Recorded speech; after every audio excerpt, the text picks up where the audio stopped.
ng obligasyon sa babaeng. Pero sige, kung gusto mo siyang puntahan, umalis ka na. Graciela! Leilani, bakit dala mo ang mga gamit mo? Babalik na po ako sa Maynila. Wala na pong dahilan para manatili pa ako dito sa Paradiso. Yayabang naman ng mga yan. Kung magkalalaman din kung ano yung baga ng oras natin dito, yun naman ang bilis ng karma. Bakit to? Pinaplano na ba kayo? Tao lang din ako, Marty. Nasasaktan. Kung ikaw kaya mo maghintay, ako hindi. Leilani, kung mahal mo ako, hindi ka alis. Naiintindihan kita, Marty. Pero sana maintindihan mo din ako. Leilani, nakikiusap ako. Huwag mo ako iiwan. Alam, Marty.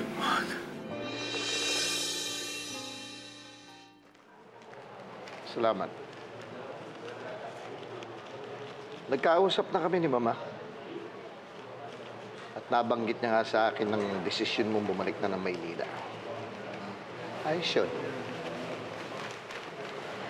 Huwag po kayo mag-alala, sir. Magaling pong abogado si Attorney Cabato. Kayang-kaya niya po kayong mapawalang sala. Tsaka tutulungan ko pa rin naman po siya eh. Leilani, tama na. Gusto ko lang malaman mo na malaya ka na. Higit pa sa hiningi ko sa'yo ang naibigay mo sa akin. Sa nagawa mong yun, maraming salamat. Wala ka ng obligasyon sa akin. Pero Sir Amadeo... Kamusta na nga pala kayo ni Martin? May iwan po siya dito sa Paradiso. Ako lang po ang babalik sa Maynila.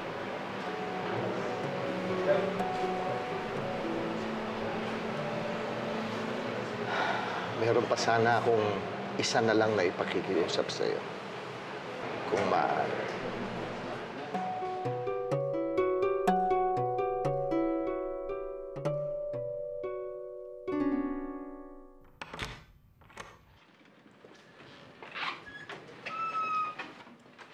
Ay, Martin. Siya nga pala, pag pwede na lumabas ng ospital si Graciela, sana gusto ko doon ka na sa amin tumira. Pero baka magalit si Senyora Soledad. Magalit na siya kung magalit. E di humanap tayo ng ibang titirahan kung hindi siya papayag. Basta ang gusto ko kasama na kita doon. Pero paano po si Graciela? Hindi ko naman siya pwedeng iiwan. Napamahal na rin siya sa akin. Doon na rin siya, siyempre. Eh si Lolo Tino po. Pati si Makmak. Siyempre kasama na rin si Tatay Tino pa. Eh parang ama na rin ang turing ko sa kanya. Basta lahat ng importante sa buhay mo, welcome sa bahay namin. Salamat po, Nay.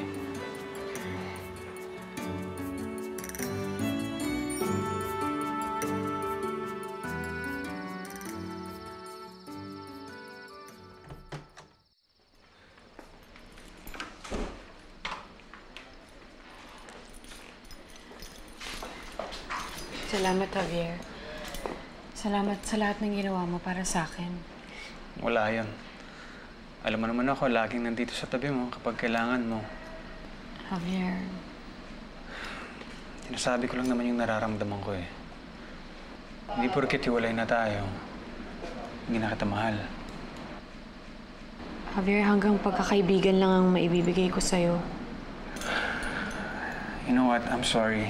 I'm sorry. Napaka-inappropriate. I didn't mean to bring it up.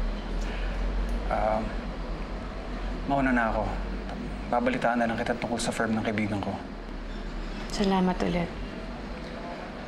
Ingat ka.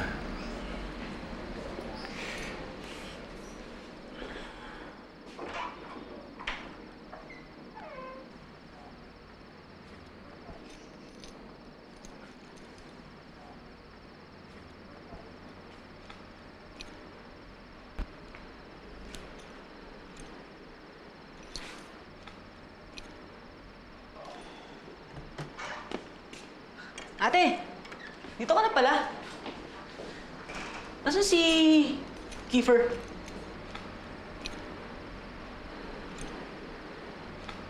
Wala na siya, Hans.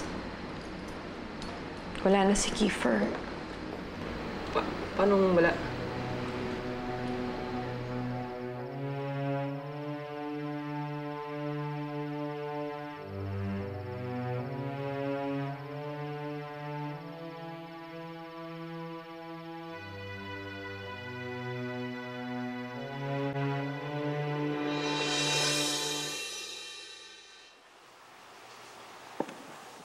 Tito. Mahimbing yung tulog ng gago. Tirahin ko na. Positive, sir. Balatin niyo na sa akin to. Hindi ko na pagigisingin to habang buhay. Diskarte niya. Tirahin mo na.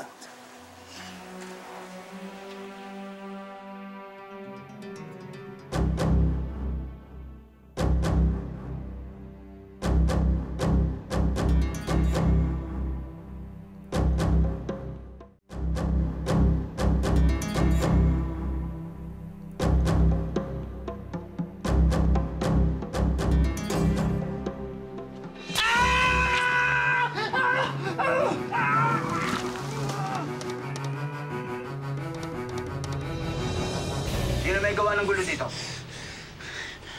Maski naman sabihin namin hindi ka maniniwala. Arden, sila. Eh, yung grupo yan, bigla na lang sumugod sa selda namin. Sinungaling ka! Ikaw ang unang matake!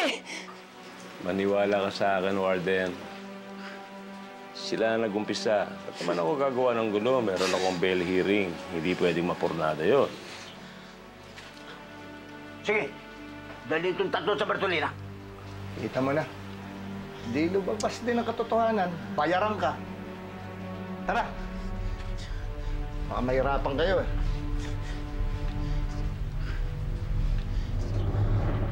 Sandali, paano to sugat ko? Kamutin niyo muna! Sir! Kamutin niyo muna to sugat ko! Tulong yan!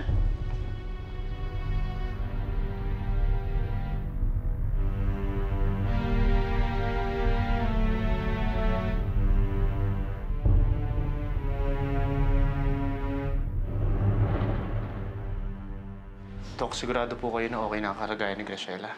Well, okay naman na yung mga sugat niya. Magaling na ang mga ito. Mas kalmado na rin siya kumpara nung unang dinala niyo siya rito. Just make sure na maiinom niya lahat ng gamot niya on time. Hindi pwedeng may ma-miss out siya sa mga to. Opo, Dok. By the way, nagpa-schedule na rin ako ng therapy na makakatulong para sa depression niya. Sige, bilhin niyo na lang itong mga to, okay? Salamat po. Excuse me. Rochella, uuwi na tayo. Pero si Martin, ay mahiwalay sa kanya. Huwag kang mag-alala, Graciela. Kasama mo ako uwi. Doon tayo sa bahay ni Inay titira.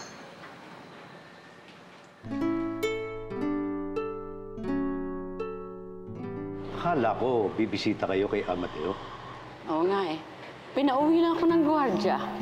Nasa Bartolina nga si Amadeo eh. Nagsabi, nagkaroon daw ng kaguluhan sa kulungan kagabi.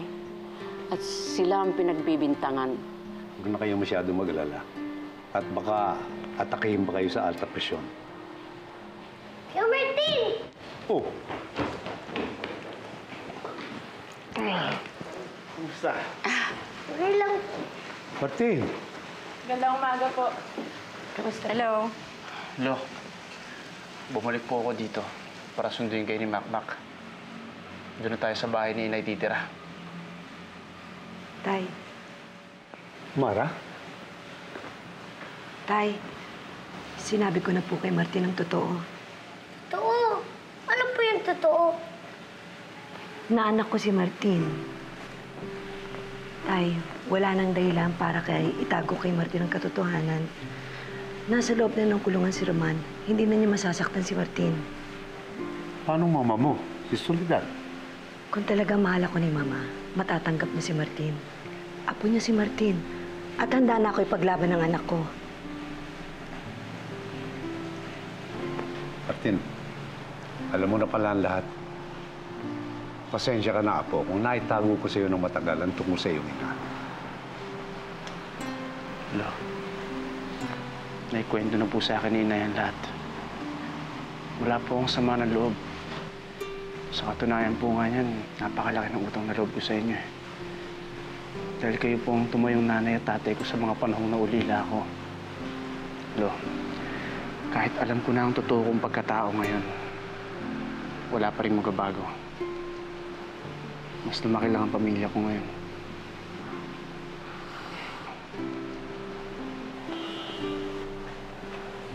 Solid Maswerte din po ako dyan.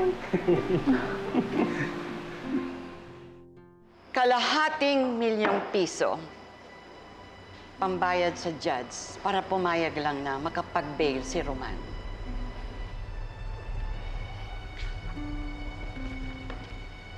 Attorney, siguruhin mo lang na makakalabas si Roman. Dahil kung hindi, mananagot ka sa akin. Ako ang bahala kay Roman, senyora. Mauna na po ako. Sige. Bartolome, ihanda ang sasakyan. Opo, senyora. Pupunta ako sa ospital ngayon para dalawin si Louie.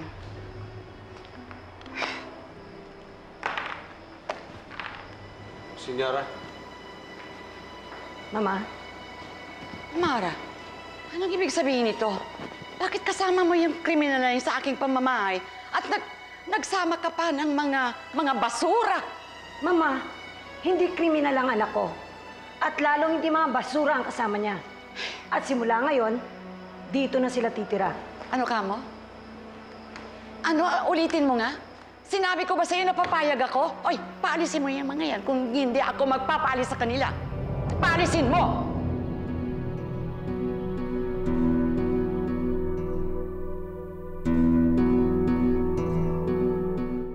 Ano pang iniintay nyo? Palabasin mo yung mga yan. Kung hindi, kakalad ka rin ko kayo palabas ng aking pamamahay. Alis! Ano pang iniintay mo? Sinabi ko ba sa'yo na pumapayag ako? Pagkatapos ng ginawa ng lalaki na yan sa aking apo, ha? Ang kapal naman ng mukha mo na makipagkita pa sa akin. Mama, ano ka? Itiwan mo ako! Mama, hindi ako papayag. Bahay ko rin ito. At may karapatan akong patirahin ang kung sino mang gusto ko. Nakatira ka lang dito dahil anak kita. Ako pa rin ang may-ari. Dugo at pawis ang pinuhunan ko para lang makamit ko ang mansyon na ito. Ako pa rin ang masusunod. Kung hindi mo sila kayang tanggapin, sama-sama na lang kaming aalis sa bahay na to. Dapat lang nalisanin ko to ng bahay na to at maiiwan ka mag-isa dito. Bahala ka. Ha? Bahala ka rin kung anong gusto mong gawin, ha? Pero tandaan mo, ha? Hinding-hindi ko matatanggap yung lalaki na yan. Dahil para sa akin, isa lang ang apo ko. At siya yung nararating ngayon sa ospital. Halika na, Bartolome. Kailangan ko ng aking apo. Layasan kong bahay na ito! Maluloko ako sa inyo!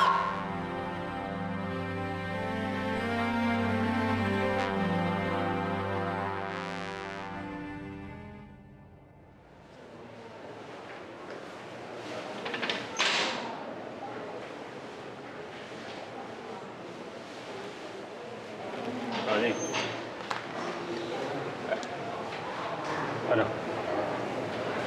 Okay, dito. Hindi na kayo. Ha?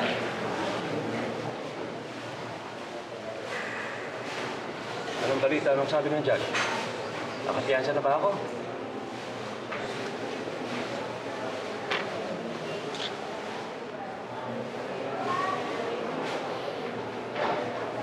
Pansamantala ka nang makakalaya. Pwede ka nang lumabas sa kulungan ngayon din. Salamat, attorney. Wala ka naman. Pero hindi ako ang dapat mong pasalamatan. Ang mama mo, siya ang may kagagawa ng lahat ng ito. Ayusin mo na mga gamit mo.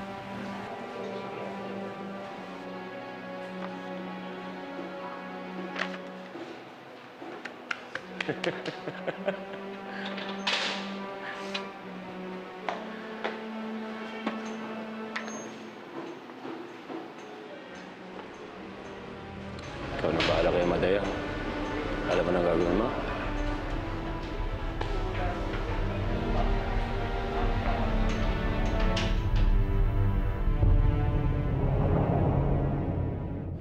Ayoko na, Martin. Busog na ako. Graciela, kailangan mo kumain para mainom yung gamot mo. Para gumaling ka na. Martin, basta't nandito ka, gumagana ang loob ko.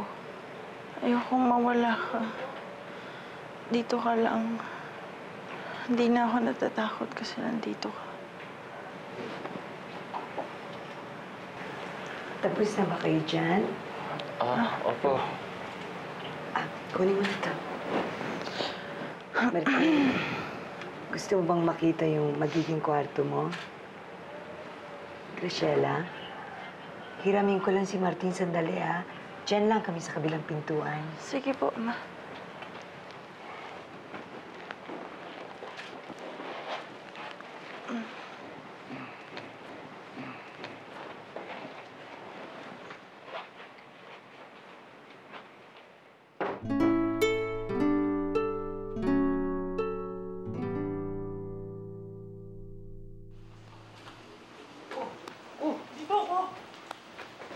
Kaya mo yan, Dex.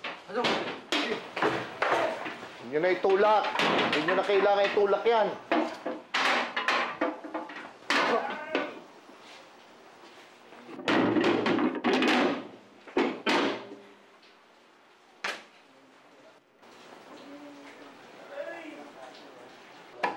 Aray!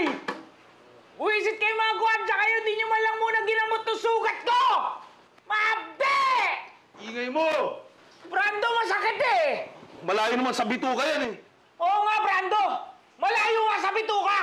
Subukan mo kayo magpasaksak sa hita! Manahimik ka nga!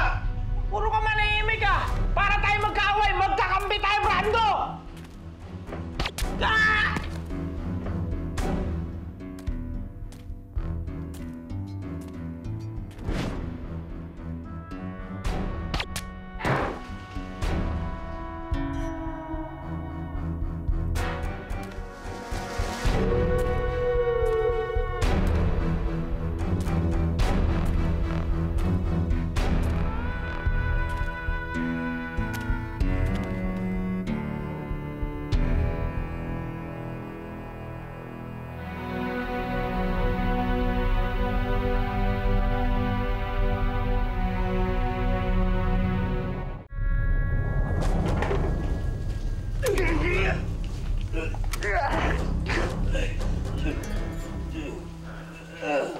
Buksan mo. Bukas.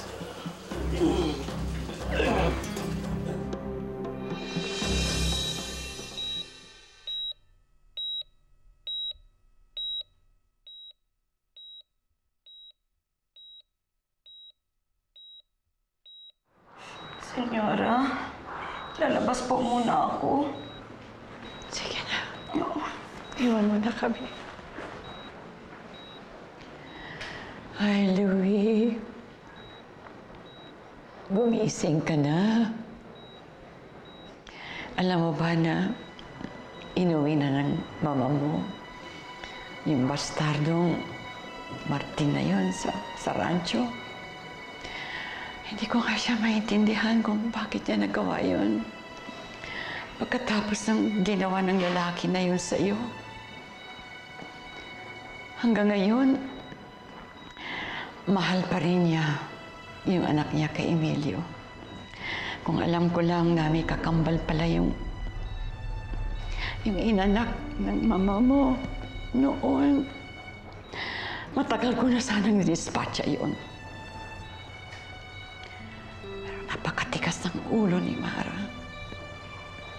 Hindi lang yun, alam mo ba kung anong ginawa niya? Kinuntsaban niya yung matandang hukluman na si Tino. Kumukulo at umiinit ang aking dugo sa tuwing maalala ko ang panlilinlang ng ginawa sa akin ng mama mo. Believe din naman ako sa'yo. Sinaga mong mabuti si Graciela. Alam mo kung ibang tao yon, palagay ko matagal na siyang iniwan. Alam mo ba, matagal ko na ang alaman tungkol sa inyo. At naiintindihan ko naman si Graciela. Kahit kailan, hindi naging mabuting boyfriend o asawa si Louie sa kanya. At alam ko, hindi ka naman mahirap mahalin. Kaya hindi imposibleng mahulog ang loob niya sa'yo. Nagustuhan mo bang kwarto mo? Opo. Napakaganda po nito. May mga pinamili rin akong damit para sa'yo. Isukat mo na lang mamaya kung kasya. Sobra-sobra naman po ata ito. Hindi, anak. Kulang pa ang lahat ng ito. Ang tagal ng panahon na napabayaan kita. Kaya simula ngayon, babawi ako. Babawi ako sa lahat ng panahon hindi kita naalagaan. magiging maayos ng lahat mula ngayon.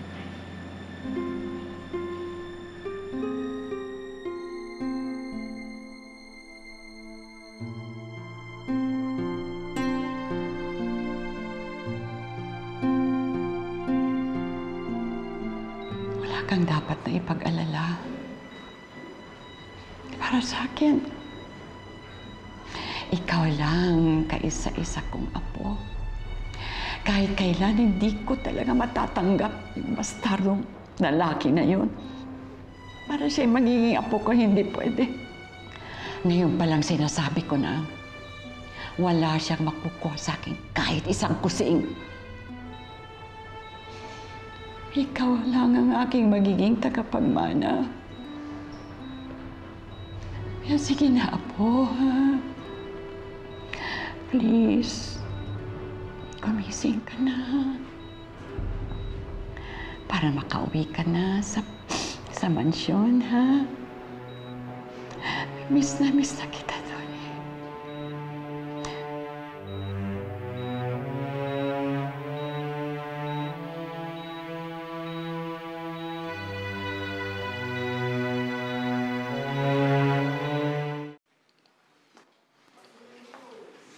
Ano? Sir!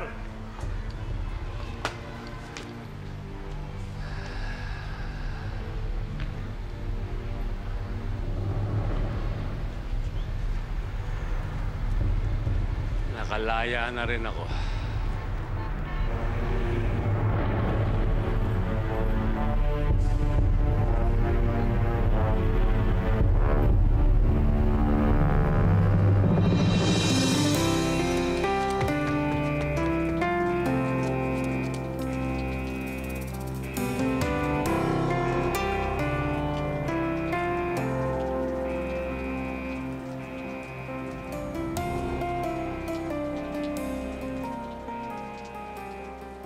Anong ginagawa niyo rin?